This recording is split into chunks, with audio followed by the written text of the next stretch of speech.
이사야서 40장에 있는 말씀으로 위로의 힘이라는 제목으로 말씀을 드리려고 합니다. 제가 어렸을 때 초등학교 때부터 우리 친구들을 좀 최근에 한 세 부류로 나누어서 그 친구들이 어떻게 지금 살고 있는지 한번 생각을 해 보았습니다.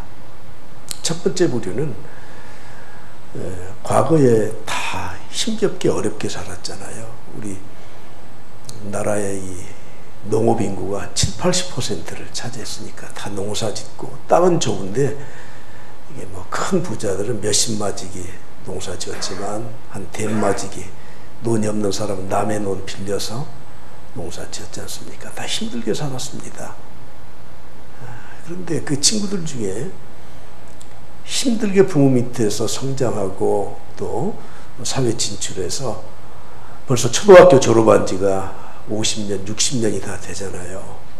보니까 그 아버지나 또 내 친구나 또 보니까 그 아들까지도 거의 비슷비슷하게 그렇게 사는 친구들이 있었습니다. 두 번째로는 참 괜찮았어요. 누구라고 내가 지칭은 차마 못하겠고요. 참 떵떵거리고 살았습니다.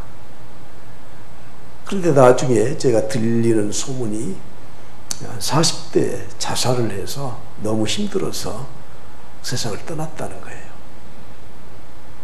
또 한 부류는 보통 가정보다 더 힘겹게 어렵게 살았는데 그래도 사회에서 자기 몫을 하고 자녀들도 또 웬만큼 사회 진출해서 잘 사는 친구들이 있더라고요.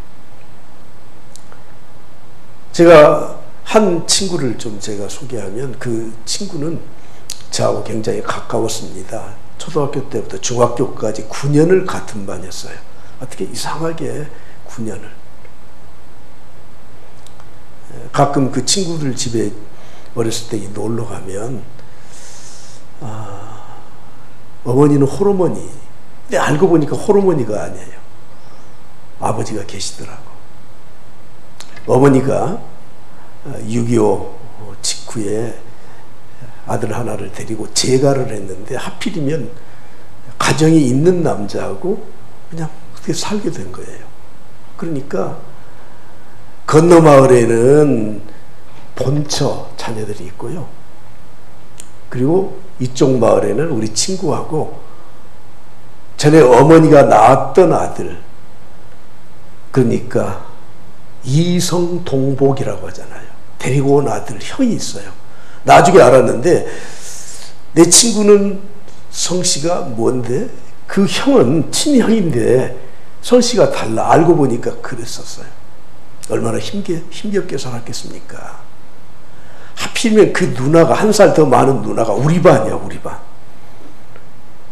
그러니까 기가 죽어서 학교를 그렇게 제대로 열심히 공부를 못해서 저학년 때는 별로 두학을 못 나타냈는데 4학년, 5학년 올라가면서부터는 아이가 똑똑해지더라고. 최근에 제가 생각해 보니까 그 집에 놀러 갈 때 그 어머니가 우리들 놀러 가면 굉장히 따뜻하게 맞아주세요. 다른 친구 집에 가면 늦게 왔다고 날벼락을 쳐요. 빨리 와서 일 좀 돕고 해야지 이렇게 놀고 늦게 왔다고. 근데 그 집은 늦게 가든 어쨌든 항상 우리를 편히 안아줘. 그리고 감자 쪄놨으니까 먹고 잘 놀다가 엄마 힘드니까 물만 한 통 좀 받아다 주라. 그 친구는 9살 때까지 젖을 먹었어요. 우리가 가면 그때도 엄마 젖을 만지고 제가 한 가지 깨달은 것이 있습니다. 다 힘겹게 어렵게 살아도 엄마의 따뜻한 사랑을 맛보고 위로해주고 격려해주고 그러니까 이 아이가 정신을 차리고 자기 자리를 찾아가더라고요. 얼마 전에는 아들이 세상을 먼저 떠났어요. 몇 년 전에는 딸이 미국에 유학을 보냈는데 미국에서 교통사고가 났어요.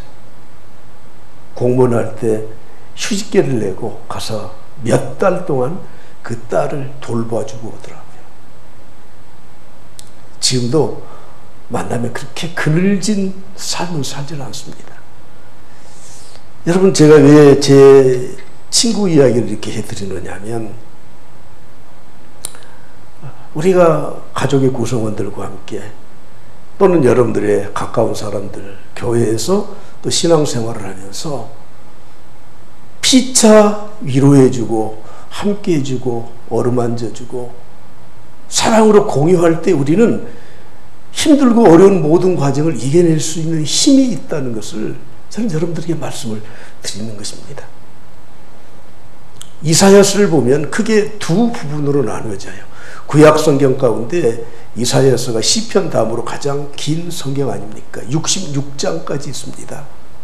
1장부터 39장까지는 이스라엘 백성들에 대한 신랄한 책망이에요. 너희들이 그렇게 살아서는 안 된다 하는 책망의 말씀이지만 40장에 오면 반전을 해요. 그래서 이사야서 40장 1절 말씀을 한번 봐보시겠습니까? 이렇게 말씀을 하고 있습니다. 너희 하나님이 이르시되 너희는 위로하라. 어떻게 하라고요? 위로하라. 내 백성을 위로하라. 39장까지는 구약을 대변하는 말씀이라고 해석할 수 있고 40장은 신약, 다시 말하면 예수 그리스도의 은혜와 사랑과 회복과 용서를 우리에게 가르치는 말씀이라고 말하기도 합니다. 여러분, 우리가 이 세상을 살아가면서 우리에게 가장 절실한 것은 무엇입니까? 예수 그리스도의 복음의 위로, 예수 그리스도의 은혜의 말씀이 우리에게 가장 절실한 것입니다. 사도 바울은 고린도 교회에 편지를 쓰면서 고린도 후서에서 보면 이렇게 말씀하죠. 찬송하리로다. 그는 우리 주 예수 그리스도의 하나님이시오 자비의 아버지시오 모든 위로의 하나님이시며 우리 모든 환난 중에서 우리를 위로하사 우리로 하여금 하나님께 받은 위로로서 모든 환난 중에 있는 자들을 능히 위로하게 하시는 이시로다. 이렇게 말씀합니다. 하나님은 어떤 분이십니까? 위로의 하나님이셔요. 끝없이 우리를 사랑해 주시고 우리를 품어 주시고 우리를 위로하시는 분이 하나님이십니다. 그래서 하나님의 말씀은 위로의 말씀입니다. 오늘 우리가 교회에 오셔서 하나님의 말씀을 듣고 예배를 드리면서 우리는 하나님의 위로의 손길을 체험하고 돌아가지 않으면 세상에서 또다시 우리가 아픔과 상처와 고통 가운데서 무슨 힘으로 살아갈 수가 있겠습니까? 그런데 오늘 이사야서 40장 2절 말씀에 보면 이렇게 말씀을 합니다. 자, 간단하니까 다 같이 크게 봉독합니다. 너희는 예루살렘의 마음에 닿도록 말하며 그것에게 외치라. 너희는 예루살렘의 마음에, 이스라엘 백성들의 마음에, 우리 성도들에게 마음에 닿도록. 위로라고 하는 것은 무엇입니까? 우리의 마음에 닿아야 되는 거예요. 저는 영어 성경에서 이 마음에 닿는다는 말을 어떻게 번역했는지를 찾아보았습니다. 그랬더니 NIV 성경에서는 tenderly라고 번역을 해요. tenderly, 부드럽게, 친절하게, 그런 뜻이죠. 킹제임스 버전에서는 comfortably라고 말했어요. comfortably라는 무슨 말은 무엇입니까? 편안하게, 수월하게, 그런 뜻입니다. 우리가 위로의 말을 건넬 때 우리는 따뜻하게, 편안하게, 부드럽게, 친절하게 마음에 닿도록 해야 그것이 참된 위로가 되는 것입니다. 하나님은 우리 인간을 창조하실 때 하나님의 영으로, 하나님의 이 영을 불어넣어서 우리를 영적 존재로 창조하셨습니다. 제가 늘 말씀드리지만 사람들이 사람을 동물이라고 하더라고. 저는 딱 질색입니다. 물론 동물과 식물을 분류하는 의미에서는 우리는 식물이 아니니까 동물이지만, 그러나 우리는 세상의 다른 동물과 전혀 다른 존재라는 것을 알고 살아야 됩니다. 우리는 동물이 아니라 사람이에요. 동물들은 그들은 본능적으로 행동을 합니다.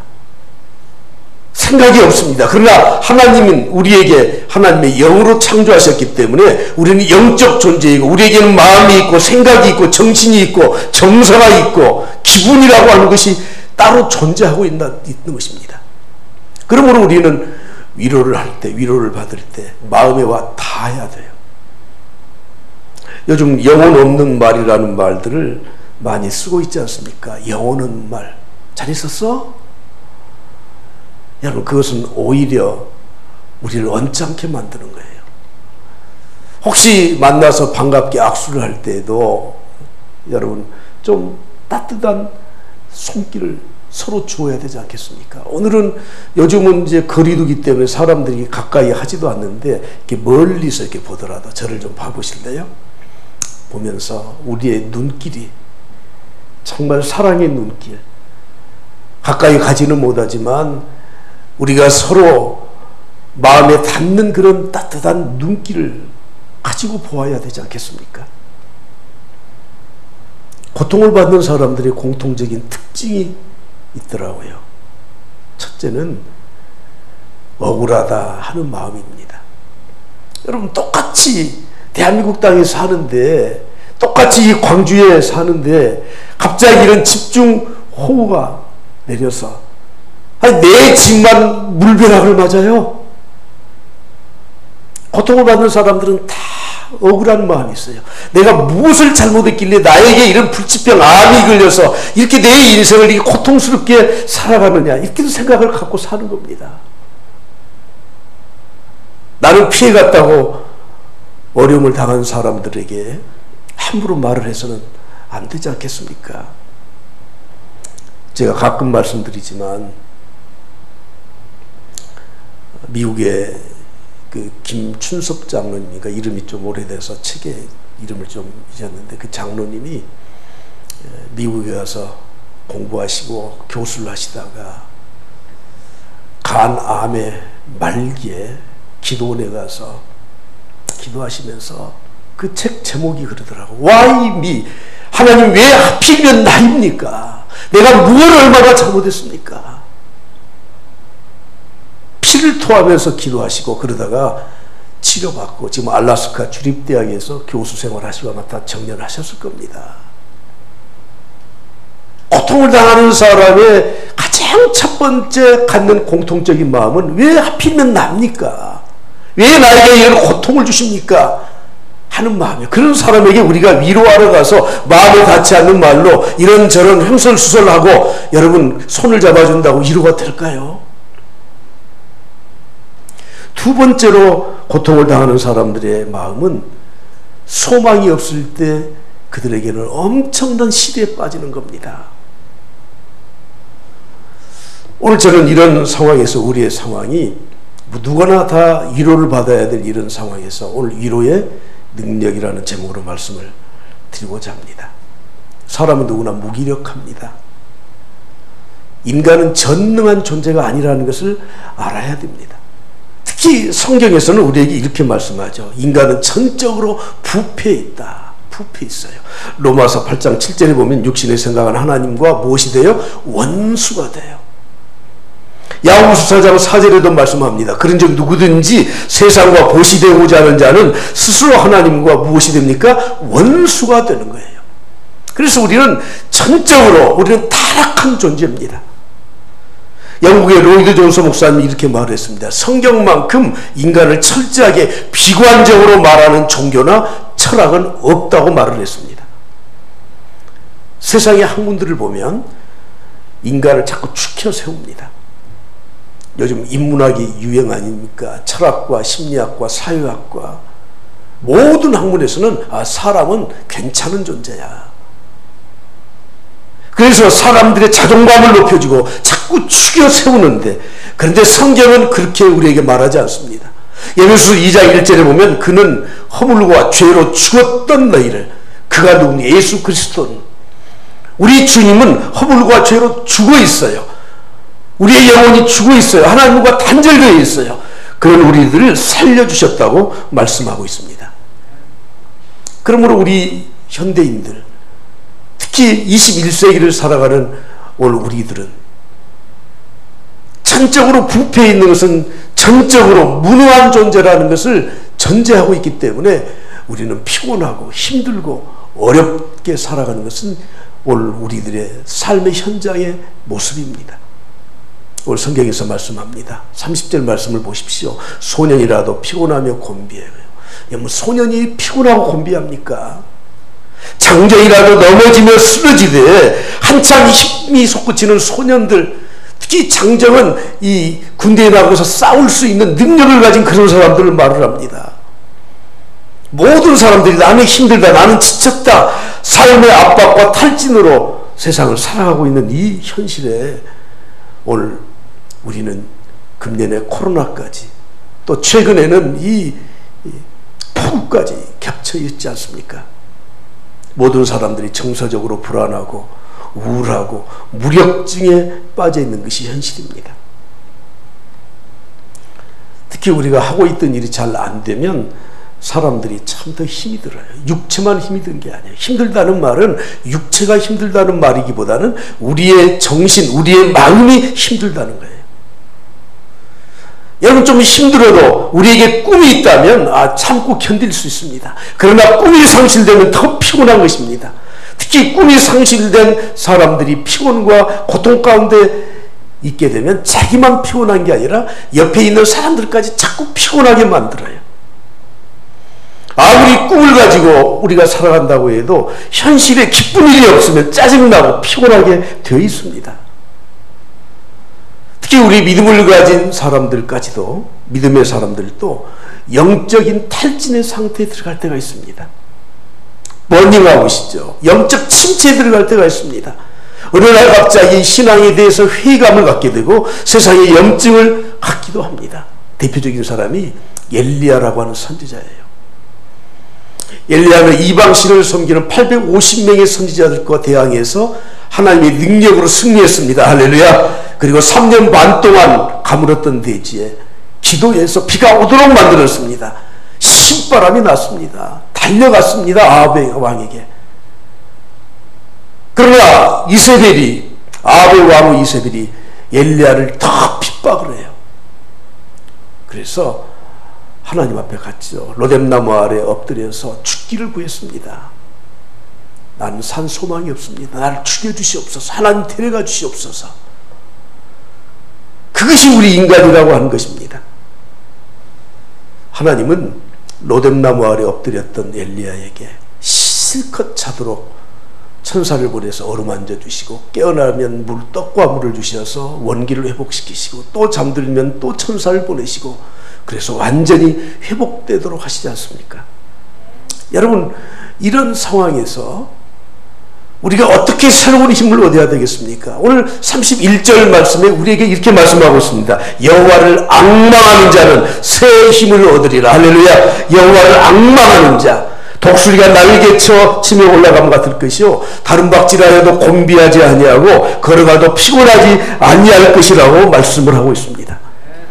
소년도 피곤하고 곤비해요. 장정도 넘어져요.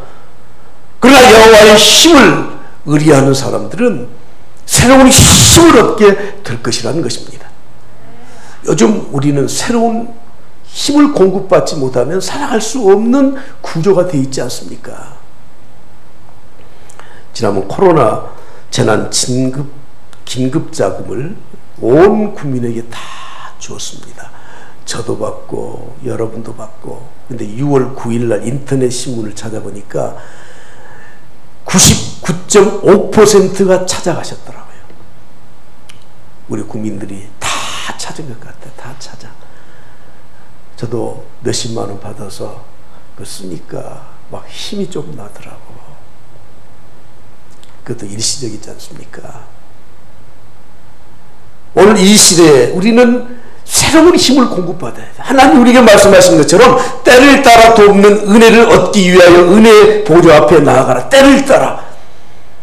오늘 우리에게 주신 은혜, 내일 우리에게 주신 은혜, 이런 때 저런 때 시각각으로 우리는 새로운 힘을 공급받지 않으면 세상을 살아갈 수 없을 만큼 힘들게 살아가고 있습니다. 하나님은 우리에게 약속하셔서 말씀하고 있습니다. 여호와를 앙망하라. 그리하면 새로운 힘을 너희에게 줄 것이다.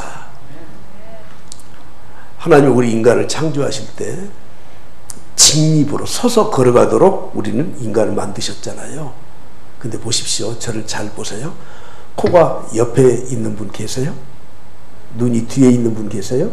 다 앞에 있어. 모두가 다 앞을 보고 가라고. 코도 그래서 오똑하게 좀 나와야 좀 아름답게 보지 않습니까? 귀도 앞을 향해서 이렇게 방향이 이렇게 되어 있어요. 입도 앞을 향해 있어요. 하나님 우리 인간에게 말씀하셨습니다. 너희는 번성해라.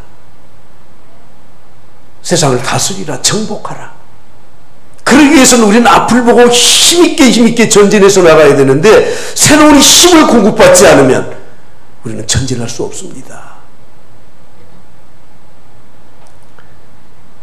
하나님은 우리에게 약속하셨습니다. 새 힘을 주신다. 28절 29절에 이렇게 말씀하죠. 너는 알지 못하였느냐 듣지 못하였느냐 영원하신 하나님 여호와 땅끝까지 창조하신 이는 어떻게 해요? 피곤하지 아니하시며 곤비하지 아니하시며 명철이 한이 없으시며 피곤한 자에게는 능력을 주시며 무능한 자에게는 힘을 더하신다고 말씀을 하고 있습니다. 하나님은 영원하신 분입니다. 천지를 창조하신 분이십니다. 피곤하지 않으신 분이십니다. 명철에 한이 없으신 분입니다. 무능한 자에게는 힘을 더해 주시는 분이고 하나님의 능력으로 우리를 지켜주시는 분이십니다. 우리의 극단적인 이런 위기의 상황 가운데 하나님은 특별한 영적 은혜를 공급해 주시는 줄 믿습니다.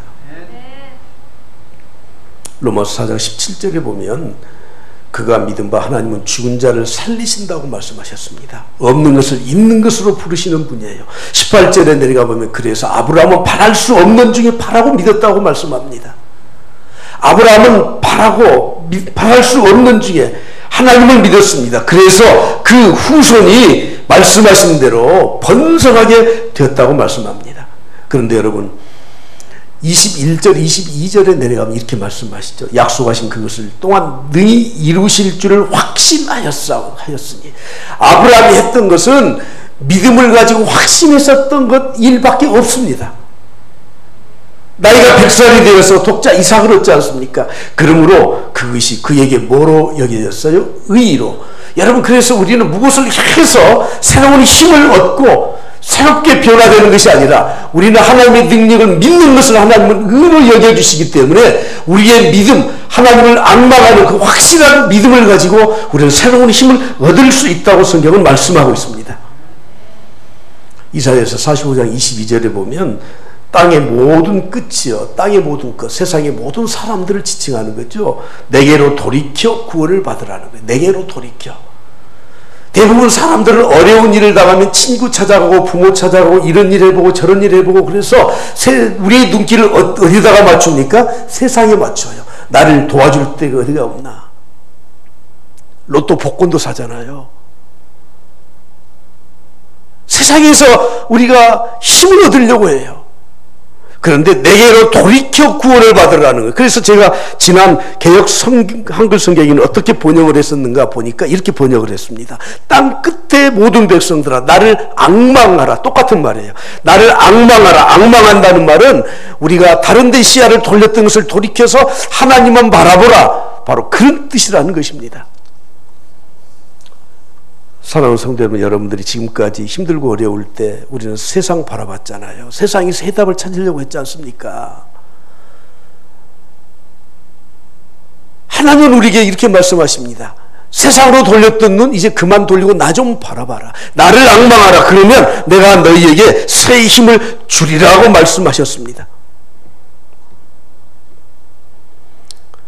여러분, 하나님을 바라보는 것이 어려운 일입니까? 쉬운 일입니까? 이스라엘 백성들이 하나님 앞에 불순종했을 때 하나님은 불뱀을 보냈습니다. 독사를 보내서 사람들이 죽어가고 있었습니다. 백성들이 아우성을 치니까 하나님 모세에게 이렇게 말씀하시죠. 그래 구리뱀을 하나 만들어서 높은 곳에 백성들이 다 볼 수 있는 곳에다가 높이 세워놓아라. 그리고 이렇게 말해라. 너희들이 범죄했기 때문에 나를 배반했기 때문에 그런 고통을 받고 있지만 이 구리범을 쳐다보는 자는 다 낫게 해줄 것이다. 여러분 쉬워요? 어려워요? 예, 얼마나 쉬워요. 독사에 물려서 지금 독이 퍼져서 죽어가는데 모든 사람이 볼 수 있는 중앙에다가 구리범을 만들어 놓았어. 그것만 바라보면서 산대요. 근데 그 구리병을 바라보지 않아서 죽은 사람이 훨씬 많아요. 그거 바라봐서 산 미친 소리다. 오늘 우리가 하나님을 믿고 하나님을 앙망하고 하나님 바라보면 살 길을 주신다고 말씀을 하셨음에도 불구하고 이건 너무너무 쉬운 거예요. 이론으로는 쉬워요. 그러나 실제로는 하나님을 바라보지를 않아요. 그래서 성경은 우리에게 말씀하죠. 하나님께로 난 자마다 하나님의 자녀가 될 수 있다는 거예요. 성령으로 말미암지 않고는 하나님을 아버지라고 부를 수 없다고 말씀을 하고 있습니다. 오늘 우리에게 하나님은 말씀하십니다. 여호와를 앙망하라. 너희들 세상을 바라보았던 시야를 이제 그만 바라보고 하나님 바라봐라. 내가 살 길을 주겠다.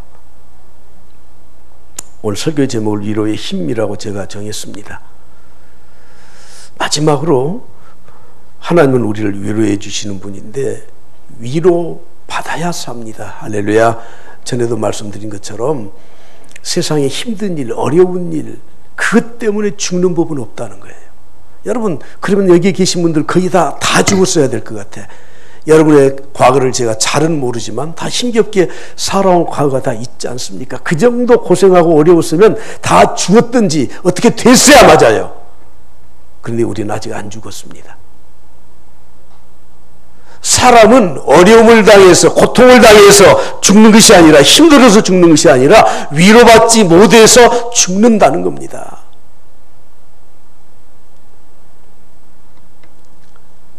사람들 코로나19가 창궐하니까 그래 백신만 개발되면 치료제만 나오면 우리는 살 거야. 모두가 다 백신, 치료제 여기에만 온통 지금 초점이 모아졌는데 여러분 이것이 언제 나올지 안 나올지도 잘 모르고 그리고 그것이 얼마나 효과가 있는지도 우리는 몰라요. 그리고 이번에 코로나19가 지나갈지라도 앞으로 우리에게 더 큰 전염병이 어떻게 부딪혀 있을지 우리는 전혀 몰라요. 심리학자들은 이렇게 말합니다. 코로나19 때문에 그걸 겪었던 사람, 그 가족들 평생 동안 전염병에 대한 트라우마 때문에 일상적인 삶을 살아가지 못할 것이다. 하나님의 어루만짐이 위로가 우리에게 절실히 필요하다는 것입니다. 사람을 소개하거나 사람에 대해서 예를 드는 게 참 좀 어려운 경우가 있지만 오늘 현재까지는 그분이 괜찮은 분 같으니까 제가 실명을 거론하면서 말씀을 드리고자 합니다. 최근에 이상구 박사가 우리 기독교에 개종을 해서 3년 전에 설악산 밑에 교회도 하나 새롭게 해서 목사님하고 치유센터를 하면서 교회를 섬기고 있다고 합니다. CBS 새롭게 하소서에 나와서 자기 간증도 했고요. 수천 명 모이는 성도들 앞에 간증하고 다니고 있습니다. 근데 이상구 박사가 이렇게 강의를 한 적이 있습니다. 하나님은 쓰레기통이시다. 지금 기분이 안 좋으세요? 내가 만나는 하나님은 쓰레기통이시다. 나는 어디에도 버릴 수 없는 쓰레기를 잔뜩 짊어지고 살고 있다. 질병의 쓰레기, 절망의 쓰레기, 슬픔의 쓰레기, 죄의 쓰레기를 나는 잔뜩 앓고 살아가고 있다. 그런데 하나님은 내 모든 인생의 쓰레기를 담당해 주시는 분이시다. 내가 내 인생에 쓰레기가 가득 찼을 때 하나님 앞에 나가서 기도하면 내 쓰레기를 맡아달라고 기도하면 하나님은 다 그것을 맡아주셨다. 내 쓰레기뿐만 아니라 인류의 모든 사람의 쓰레기를 하나님은 다 담당해 주시는 쓰레기통이다. 마지막 그는 이렇게 말을 하더라고요. 그렇게 하나님은 좋으신 분이시다. 할렐루야. 여러분 우리가 안고 있는 고통, 여러분들이 안고 있는 질병, 염려, 걱정, 인생이 다 쓰레기에 버려야 될 것이에요. 누가 그 쓰레기를 받아주는 사람이 있습니까? 오직 하나님만 내 인생의 찌꺼기들을 다 받아주십니다. 하나님은 우리에게 어떻게 위로해 주십니까? 야고보서 5장 13절에 말씀하지요. 너희 중에 고난 당하는 자가 있느냐? 그는 기도할 것이요. 우리가 하나님 앞에 기도해서 응답해 주시고 그리고 우리와 함께 해 주시면서 우리를 위로해 주시는 분이십니다. 우리가 고난의 짐을 지고 은혜의 보좌 앞에 나아가게 되면 하나님은 위로해 주십니다. 나만 장군이 불치병인 나병에 걸려 있었습니다. 그때 자기 집에서 심부름을 하는 여종의 말을 듣고 엘리사 선지자에게 찾아가지 않습니까? 요단강에 가서 7번 씻고 나온 후에 깨끗이 고침을 받았어요. 열왕기하 5장 14절에 이렇게 기록하고 있습니다. 나아만이 이에 내려가서 하나님의 사람의 말대로 요단강에 7번 몸을 잠그니 그의 살이 어떻게 됐어요? 다 같이 시작. 어린 아이의 살같이 회복되어 깨끗하게 되었더라. 여러분, 나만 장군의 이 피부가 나병에 걸리기 이전으로 돌아간 것이 아니에요. 하나님의 은혜로 회복되니까 그 이전의 회복이 아니고 어린 아이같이 깨끗하게 고침을 받았다는 거예요.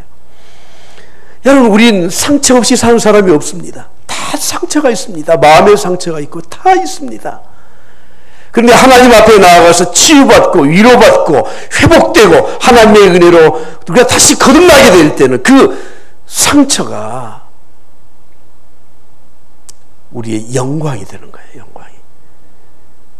이것이 복음의 능력이라고 하는 것입니다. 하나님은 만유보다 크신 분이십니다. 하나님의 능력은 세상을 덮고도 남는, 우주를 감당하고도 남으신 광활하신 분이십니다. 지금부터 150년 전 영국의 경제학자 존 스튜어트 밀이 이렇게 말했습니다. 경제학자가 말한 겁니다. 이해관계로 모인 99명보다 믿음을 가진 한 명의 힘이 더 강하다 하는 거예요.